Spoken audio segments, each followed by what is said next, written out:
Montana Territory. Summer of 1879.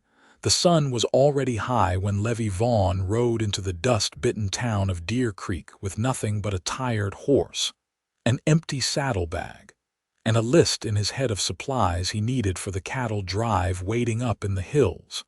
He had not planned on staying long. Just oats, coffee, bullets, and maybe a new bridle if the mercantile had one worth the coin. But fate had a way of setting fire to plans.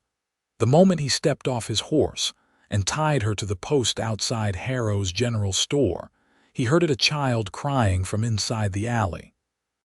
Sharp and high, cutting through the still heat of the day like a knife. A woman's voice followed, low and strained. Not panicked but near the edge, Levy turned his head and took a step toward it before he even thought. Boots crunching dry gravel, he rounded the corner and saw her. She knelt in the dirt beside two children, a boy and a girl, no older than 5 or 6. The girl clung to her skirts while the boy sat on the ground, bloody at the knee like he had taken a bad fall. The woman held a torn handkerchief in one hand, pressing it gently to the scrape, though her own hands trembled. Straw blonde hair hung in a loose braid down her back, and her dress, plain blue cotton, faded at the seams, was dusty from travel. Her eyes lifted to Levy's, wide and wary, but there was a steadiness in them that hit him straight in the chest. "I did not mean to draw attention," she said, voice quiet but clear. He tripped trying to chase after a wagon. "I was only trying to clean it." Levy stepped forward, kneeling beside them. "Let me help," he said, pulling a clean cloth from his saddlebag and handing it to her. "It's clean, better than that one." She hesitated, then took it. "Thank you." He looked at the boy. "Tough fall, huh?" The boy sniffed but nodded, eyes wide with unshed tears.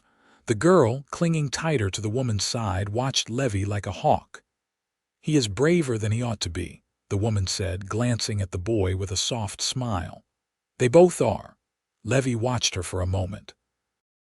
There was something behind her eyes, not just worry but exhaustion, a kind that lived deep in the bones. "You folks passing through?" he asked. She didn't answer right away. Instead, she turned back to the boy and tied off the cloth gently around his knee. Then, rising slowly to her feet, she squared her shoulders. "My name is Selene Morgan. These are my niece and nephew. Their parents left 2 months ago and did not come back." Levy stood, heart catching. "Left? I was told they went to find work in Helena," she said. "They never returned. I was the only kin left in Kansas, so I came for them." He looked at the children. The girl had climbed into Selene's arms now and rested her head against her shoulder. She looked half asleep. "You came all this way alone," she nodded once. "Train as far as Bozeman, the rest by wagon." "We arrived 2 days ago." Levy could barely imagine it. A woman like her, crossing half the country with nothing but a name and hope. He clenched his jaw. "You got somewhere to stay?" Selene hesitated. "The boarding house said they had no room for 3. The saloon offered a cot, but I would not put the children near that kind of place." Her eyes met his, calm but guarded. "We camped outside town last night." Levy felt heat rise in his chest, not anger at her but at the way this town had turned her away. "That is not right," he muttered. "It is not new," she said simply. He looked down at the children, then back at her. "You cannot sleep out there again. Let me help. I do not take charity. I am not offering it. I have a wagon and a spare tent.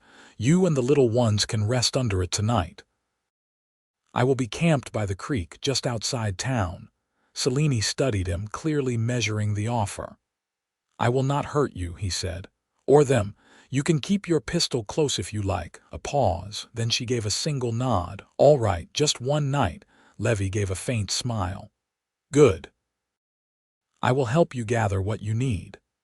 They walked together through the main street, and Levy noticed how folks watched her not cruelly, but with that sharp, curious glance small towns gave to strangers. Selene kept her head high, her steps even. though her arms trembled from carrying the girl too long. He reached over. "May I?" he asked, motioning to the child. Selene hesitated, then slowly handed the girl over. She was lighter than she looked, and she curled into Levi's arms like she had not slept well in days. Levi looked down at her soft face, then at Selene. "What is her name?" "Rosalie," she said. "And the boy is Rhett." Levi nodded. "Pretty names." Selene's eyes softened just a little. "They suit them." By late afternoon, they had picked up supplies: flour, dried fruit, a small sack of sweets Levi threw in without asking. He noticed Selene tried to count every coin, kept stopping herself from buying things she clearly needed. So he bought them anyway, told her they were for his own camp. She did not argue, but she watched him differently after that, not with suspicion but with a strange, quiet wonder. They made camp near the creek, just east of town. Levi pitched the tent while Selene laid out blankets for the children. Rhett helped build the fire, carefully placing sticks the way Levi showed him. Later, as the sky turned orange and the creek caught the light, Levi handed Selene a tin cup of coffee. She sat beside him, the children already asleep inside the tent. "Thank you again," she said quietly. "You do not have to thank me, I do. Most men would not have stopped." He looked at her, the lines of sun and weariness on her face, the strength in her shoulders. "Most men are fools." She gave a small laugh, surprised by it. She looked down into her cup. "I do not know what tomorrow holds. I have nothing here, no reason to stay." He watched the firelight flicker across her face. "Maybe you do now." She looked up at him, eyes wide. Levi did not look away. "You are strong, you are kind. And I have not been able to stop thinking about you all day." Selene opened her mouth, closed it, then said, "You just met me." "I know." He leaned forward, voice low. "But I know what I feel." She stared at him for a long moment, then looked away, a blush creeping into her cheeks. "You are bold," Levi smiled. "Only when it matters." They sat in silence a while, the sound of the creek and the fire between them. Selene's voice was soft when she finally spoke again. "I do not know if I can trust this." "I will earn it," he said simply. And for the first time since she stepped off that train with 2 children and no answers, Selene let herself believe she might not be alone anymore. Dawn came quiet and gold, the sky just beginning to warm as Levi stirred the ashes of the cookfire back to life. He knelt low, coaxing flame from ember with practiced hands. A meadowlark called from the cottonwoods beyond the creek, and the scent of dew on sun-warmed grass drifted in. Behind him, soft footsteps approached over the packed earth. "I can take a turn at that," Selene said. Levi looked over his shoulder. She was barefoot, sleeves rolled to her elbows, hair still in its sleep-twisted braid. Her voice held a note that hadn't been there the night before, less guarded, though not yet easy. She crouched beside him, reached for the coffee pot. "I already filled it," he said, handing her the tin ladle.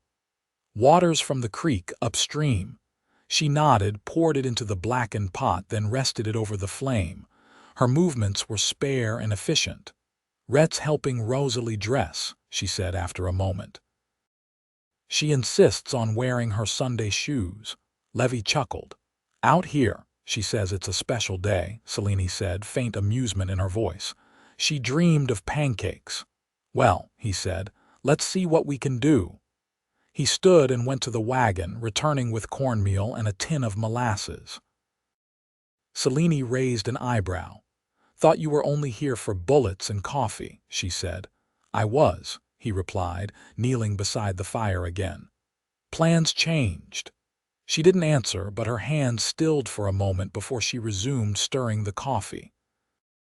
The children emerged from the tent, Rosalie blinking at the sunlight, Rhett squinting like he wasn't sure the day was real.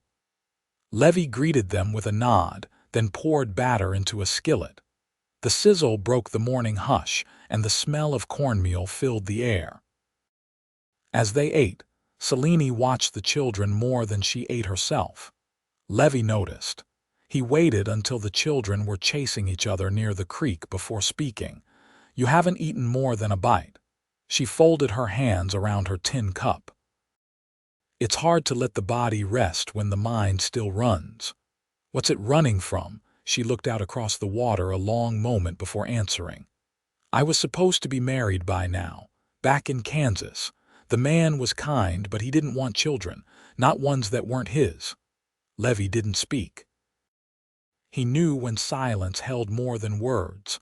"I couldn't leave them," she said. "So I wrote him a letter and took the train before he could reply. Sounds like he didn't deserve you." She looked at him then, uncertain. "You don't know me." "I know enough," he said, resting his arms on his knees. "You came across 3 states to raise 2 children who aren't yours by blood. You sleep on the ground without complaint and pour coffee steady-handed after God knows how many days without rest. That tells me what I need." Her mouth parted slightly, but no words came. Instead, she looked down, studying the worn tin cup like it held answers. After the meal, Levy saddled his horse and hitched the wagon. "There's a family up past the Ridge Fletchers. Old ranch house, plenty of space. I helped them through a harsh winter last year. I reckon they'll let you stay a spell. Safe place for the children." Selini's brow furrowed. "You're taking us there. I'll ride alongside. It's 4 miles, maybe less." "Why?" He met her gaze. "Because it's right." She hesitated, then gave a slow nod. "All right." They traveled under open sky, the wagon wheels creaking against packed dirt, the children dozing in the back beside a pile of folded quilts. The land stretched wide and golden, dotted with sage and pine. Levy rode beside the wagon, reins loose in his hand, his eyes scanning the horizon. "Did you grow up in this part?" Selini asked, her voice soft so as not to wake the children. "South of here," he said. "Near Big Timber. My father ran cattle, but he died when I was 16. I took the herd north, kept it going." She glanced at him. "Alone?" "No one left but me." She was quiet a long while, then, "That sort of loss, it stays with you." He looked at her. "It does." The rest of the ride passed with only the wind and the creak of leather. When the Fletcher place came into view, a low-slung house with smoke curling from the chimney and laundry flapping on a line, Selini sat straighter in the seat. Mrs. Fletcher greeted them with flour on her apron, and a curious glance that softened when she saw the children. "Lord, you poor thing," she said, ushering them toward the porch. "You'll stay for supper, all of you." Levy helped Selini down from the wagon. Their hands touched as she stepped, and she didn't pull away. "I'll come back tomorrow," he said. She looked up at him, eyes unreadable. "You don't have to. I know." He mounted his horse. As he turned to ride back toward town, he glanced back once. Selini stood in the doorway, Rosalie curled against her hip, Rhett clinging to her skirt. She didn't wave, but she didn't look away either. Levy rode on with the image of her framed in that doorway fixed behind his ribs like an ache that had no name yet, but one he knew he couldn't leave behind. The next morning, Levy rode uphill with a sack of dry beans tied behind his saddle and a coil of rope slung across his shoulder.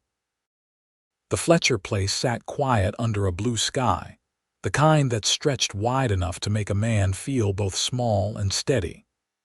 As he approached, he caught sight of Selini near the barn, sleeves rolled, pulling weeds from the side of the garden bed, her skirt hem pinned up to keep from dragging. He didn't call out, just dismounted slow and led his horse toward the trough. She noticed him when she straightened, brushing dirt from her hands onto her apron. The quiet between them didn't feel stiff, just full. "You came," she said. "I said I would." She nodded, then knelt again, tugging at a stubborn root. "Mrs. Fletcher says I can stay on if I help around the place. There's a room over the kitchen with a cot just big enough for me and Rosalie. Rhett's sleeping in the loft." Levy leaned against the fence rail. "You planning to stay long?" "That depends." She stood again and shaded her eyes. Whether I find work or a reason. He watched her a moment. I've got a reason. Selene looked at him, not smiling exactly, but softer somehow, like the dirt under her nails and the sun on her brow had worn down the last of the distance she'd kept between them. "You're not one for slow talk, are you?" she asked. "I've lived too much winter to waste time with it." She reached for her basket of greens. "And what exactly are you offering?" "I've got land up north. Not much, but enough to run cattle and feed a family. I've got a bunkhouse and a stretch of river that don't dry up, even in August." "That's not what I asked." He stepped closer. "I'm offering myself. What I've got, what I know, what I can build." Rosalie's voice floated from the porch. "Auntie, Rhett says the chickens are loud again." Selene turned her head toward the house and raised her voice, still calm. "Then tell him to feed them faster." She didn't look back at Levy right away. When she did, her face had changed, still strong, but something underneath had eased. "I don't want to be rescued," she said. "I don't want to rescue anybody," he replied. "I want to build something with someone who already knows how to hold things together." She tilted her head, studying him like she hadn't quite settled the weight of him yet. "I've never been courted by a man holding a rope and a bag of beans." "I didn't come here to court," he said. "I came because I couldn't think straight since I left yesterday." Selene bent to pick up the greens. "You're sure it's not just the children drawing you in?" "I rode in for bullets and coffee. I rode out with 4 names in my head, yours and theirs. That don't happen to me." She didn't speak right away. Then, with a quiet voice, she asked, "What if you're wrong about me? Then I'll live with it." "But I don't think I am." She stood still for a long moment, the basket nestled in her arms. Then she turned and headed for the house, calling over her shoulder, "You'd better be hungry. Mrs. Fletcher's boiling potatoes and she makes enough for half the county." Levy followed at a slow pace. Inside, the warmth of the kitchen wrapped around him like a memory he didn't know he'd missed. Rhett sat near the hearth, sorting buttons into a wooden bowl. Rosalie watched him with her head resting on a folded quilt. Selene handed the basket to Mrs. Fletcher, then leaned against the doorframe, arms crossed. "You know," she said, not looking at him, "I used to dream of a small house with a porch that faced morning sun. Somewhere real quiet. I figured it'd never come to pass. Why not? Because life isn't kind to women with mouths full of truth and too much grit." He stepped forward. "Maybe life's changing." "Maybe," she said, then finally looking up, "I'd ride north with you if there's a place for us." "There is," he said. "There's already a place waiting." Selene didn't answer with words. She walked over and brushed her fingers lightly against his arm just once, and then went to help Rosalie with her shoes. Later that evening, after supper and stories by the hearth, Levy stood just outside the door, watching the last light fade behind the barn. Selene came to stand beside him, her shawl wrapped loose around her shoulders. "I'd need a few days," she said. "To pack. To settle things here." "I'll come back Friday," he said. "Wagon's yours if you want it. I'll ride behind." She nodded, then looked up at the sky. "You think the land up there will be good for them? It's quiet, plenty of room to run. And the neighbor's a quarter-mile off." Selene smiled just a little. "That sounds like heaven." "It could be," he said, "if you're there." She didn't say anything else, just slipped her hand into his. And for the first time in years, Levy felt like every step he'd taken, all the miles, all the winters, had led him right here, to the quiet steadiness of a woman who looked at the world clear-eyed and still chose to stay. The wagon creaked under its weight as it rolled north along the rutted trail, canvas stretched taut against a rising wind. Rosalie sat nestled in blankets, her face turned toward the window flap, silent in a way that meant she was thinking hard. Rhett kept his hands busy with a bit of twine Levy had cut for him that morning, twisting it into loops while the wheels rocked beneath them. Selene sat up front, reins firm in hand, jaw set against the wind. Her borrowed coat was too broad in the shoulders, but she wore it without complaint. Levy rode beside the wagon, boots muddy from a brief stop to check a crossing. He'd taken her lead without comment, letting her drive while he watched the road and rode guard. "You always been this quiet when the land gets mean?" Selene asked, eyes on the sky. "When it looks like it's thinking too much, I don't interrupt." Levy adjusted his hat against the gust. "Clouds up ahead say we've got till sundown, then it'll hit." She nodded once, flicking the reins gently. "I've driven through worse." "I don't doubt that." He looked over at her. "You sleep at all last night?" She gave a short shake of her head. "Too many thoughts. Kept turning over what to pack, what to leave behind. I brought the kettle." He smiled faintly. "Good, I've got the beans." They rode on, the sky darkening in the west. By the time they reached the bluff overlooking Levy's land, the wind had picked up grit and flung it at their cheeks. Levy dismounted and walked ahead, eyes narrowing as he scanned the house tucked low against the slope. The small cabin stood solid, built with hand-hewn logs and a stone chimney darkened from years of smoke. A line of cottonwoods swayed behind it, their tops sighing in rhythm with the wind. A corral stretched out beside the barn, empty now but clean, with fencing mended where stock had broken through the prior spring. "It's not much," Levy said as Selene climbed down. "It's sound." She lifted Rosalie from the wagon while Rhett scrambled out on his own. "That counts more." Levy led them toward the house, unlocking the latch with a key worn smooth from years of use. The door swung open with a groan, and inside, the scent of cedar and ash rose from the hearthstones. A table stood beneath the window, chairs tucked with care. A shelf along the far wall held a few books, their spines faded but uncracked. Selene stepped inside slowly, her hands still beneath Rosalie's knees. "You live alone here. Until now." She turned, one brow raised. "You're sure? I wouldn't have brought you otherwise." Rhett moved to the window and pressed his nose to the glass. "Is that a rabbit?" Levy leaned down beside him. "It is. Couple of them live near the orchard. You'll see more come dusk." Selene lowered Rosalie onto the cot near the hearth, her hand brushing the child's brow. Then she looked around the room, eyes lingering on the iron stove, the pine planks, the corner where a wash basin sat beside a folded towel.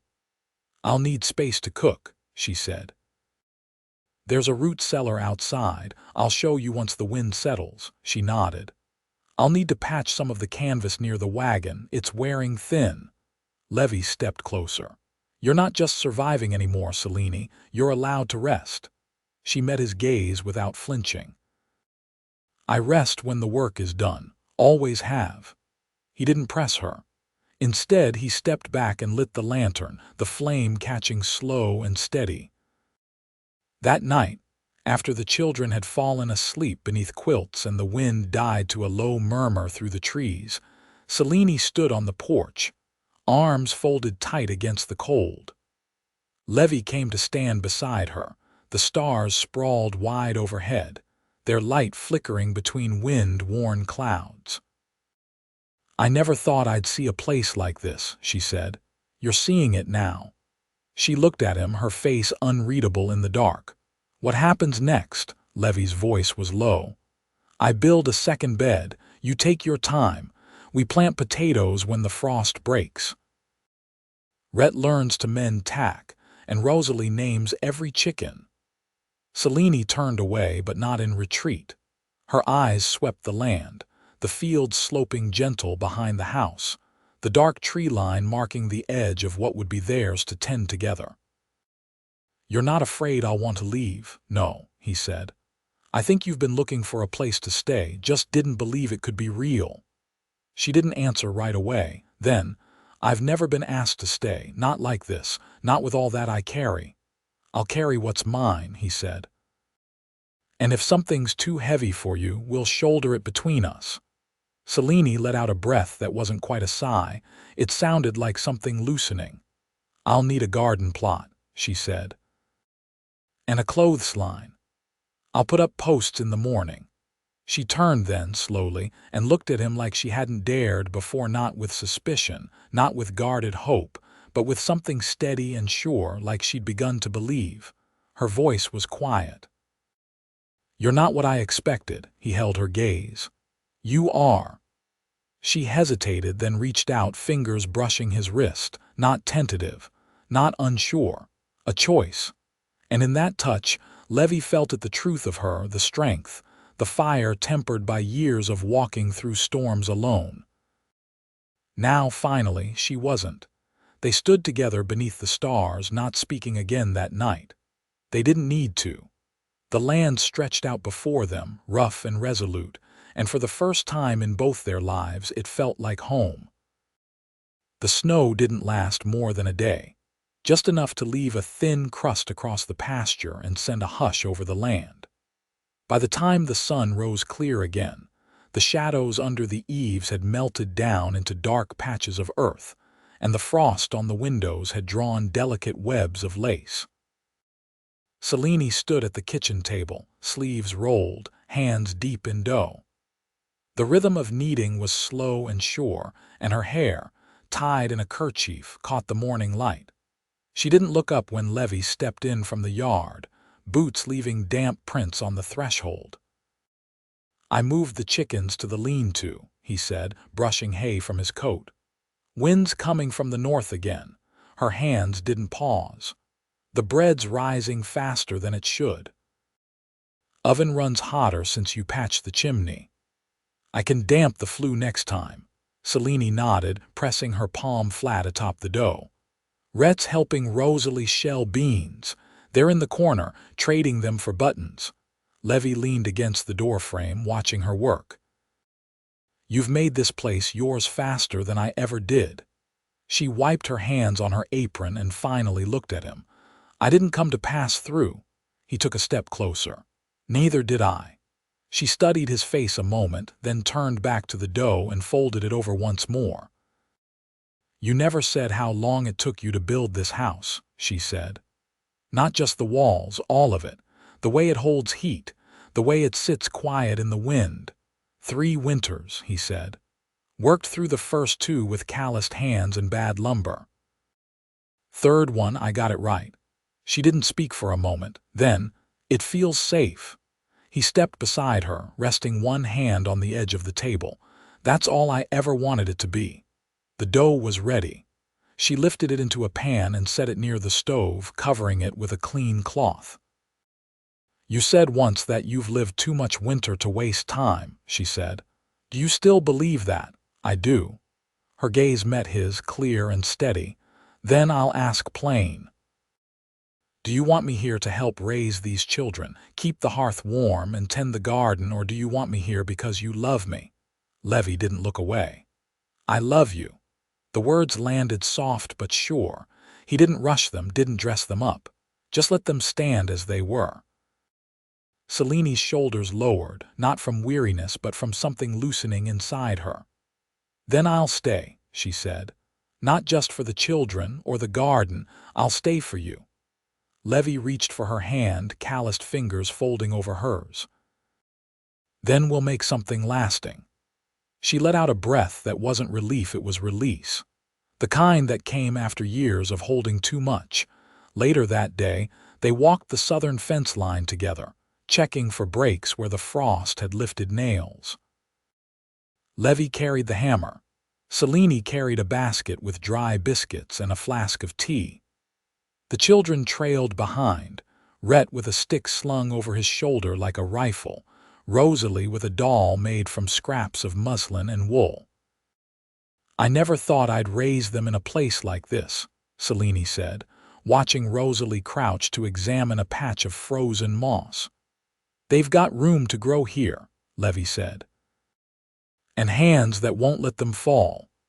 She looked at him then, and he saw something in her eyes he hadn't seen before, not just contentment, but trust, full and quiet. They spent the rest of the day mending fence and gathering kindling. That night, with the children asleep and the fire low, Selene brought her quilt and laid it beside his. She didn't ask. She didn't explain. She simply curled beside him, her head against his shoulder, her breath warm against his neck. Levi wrapped his arm around her waist and whispered, "You're home." "I know," she said. The weeks that followed passed in the steady rhythm of winter work. Levi taught Rhett to split kindling without losing a finger, and Selene showed Rosalie how to stitch a hem that wouldn't unravel. They traded dried apples with the neighbors and took turns boiling laundry in the iron kettle. The land, even in frost, gave back what it could. By spring, Selene's hands had worn soft grooves into the kitchen table. Her wedding band, simple gold, passed down from Levi's mother's mother, fit snug on her finger. They'd married in the clearing beneath the cottonwoods, just as the snowmelt broke and the creek ran high. Mrs. Fletcher had come down with a sack of dried lavender and a pie tin still warm. Rhett wore Levi's old suspenders, and Rosalie carried a basket of early violets. Selene spoke her vows without tremble, her voice strong and low. "I'll stand beside you in lean years and full ones, and I'll never walk away." Levi's voice didn't waver either. "You'll never have to." They kissed with the wind in the trees and the sun breaking through the branches, and it wasn't grand or loud. It was right. By summer, the garden grew thick with beans and squash, and the children ran barefoot through the rows, shrieking with laughter. Selene tended the herbs near the porch and sang while she worked, not always words, sometimes just melody. Levi built a bench beside the door where they sat in the evenings, her head against his shoulder, watching the fields turn gold. One night, as the cicadas sang and the stars blinked low over the hills, Selene whispered, "I never thought I'd have peace." Levi kissed her temple. "Peace isn't something that finds you," he said. "It's something you build." She nodded, fingers laced with his. "Then we've built it." And they had. They lived each season full, through storms and drought, through harvest and frost. They buried a dog beneath the apple tree and planted two more. Rhett grew tall and quiet, good with horses. Rosalie took to letters and kept a journal by the hearth. The house stood through every wind, every snow, and so did they, together. Always.